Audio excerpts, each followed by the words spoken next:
सद्गुरु स्वामीनाथ की जय। वो अलग से थोड़ी कि जय ही मायादिमाध्यवसाना, जय ही मायादिमाध्यवसाना, जय ही मायादिमाध्यवसाना, जय ही मायादिमाध्यवसाना।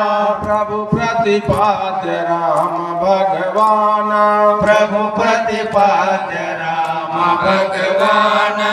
जय मां आदि मत, जो जिसके शुरू में, जो जिसके बीच में, वही तो अंत में होगा। अरे डंडा के शुरू में लकड़ी, अब बीच में लकड़ी, क्या आखिरी में ईंटें पत्थर होगा? क्या आखिरी में लकड़ी लकड़ी। तो वैसे ही संसार के शुरू में भगवान राम, बीच में भगवान राम, तो आखिरी में भी भगवान राम ही राम। इसे राम सबकी आत्मा है। राम का मतलब क्या होता है? राम, रा का मतलब होता है तत्, आ का मतलब होता है त्वम, मा का मतलब होता है असि। तीनों मिला तो क्या हो गया? तत्त्वमसि।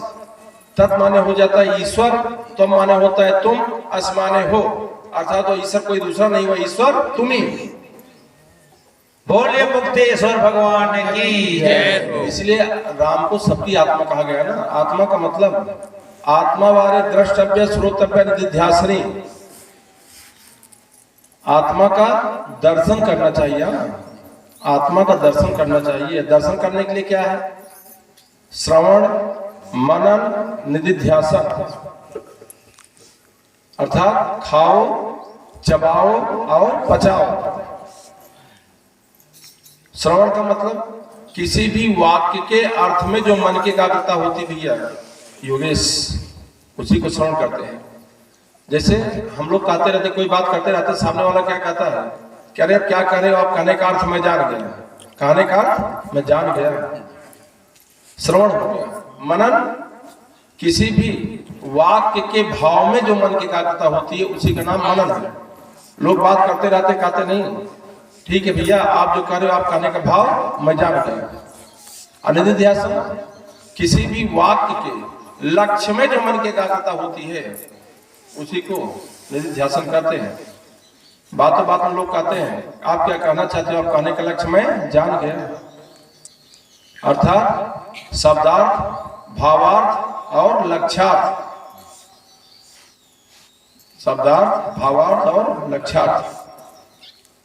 आत्मा का मतलब जिसके बगैर किसी भी देश काल वस्तु को, योगेश, जिसके बगैर किसी भी देश काल वस्तु को एक क्षण के लिए भी सिद्ध न किया जा सके, वही उसकी आत्मा है। जैसे अर्थात जिसके बगैर जो एक क्षण भी न रह सके। ये क्या डंडा है? नहीं, अगर अपने हाथ में आप लो तो हाथ डंडा आता है, एक लकड़ी आती है। भाई हाथ में लोगे तो डंडा आएगी, लकड़ी आएगी। भाई लकड़ी है ना, लकड़ी को हमने डंडा माना है। अगर ये डंडा होता तो बाजू उठा उसको डंडा क्यों नहीं कहते? भाई लकड़ी कह रहा आप इसको डंडा ही मान रहे हो, तो लकड़ी की जितनी चीजें बने आप सबको डंडा कहो। उनका रूप है स्वामी जी। हमने इसमें रूप माना है, इस लकड़ी को हमने डंडा माना है। अगर लकड़ी निकाल लिया जाए इसमें से डंडा रहेगा क्या? तो डंडे की आत्मा क्या हुई? लकड़ी। भाई जिसके बगैर जो न रह सके वही उसकी आत्मा है, तो डंडे की आत्मा क्या हो गई?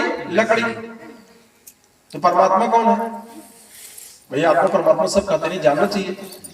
तो एक डंडे की आत्मा, उस डंडे की, एक डंडे की आत्मा में जो लकड़ी है वो क्या हो गई? इसकी आत्मा।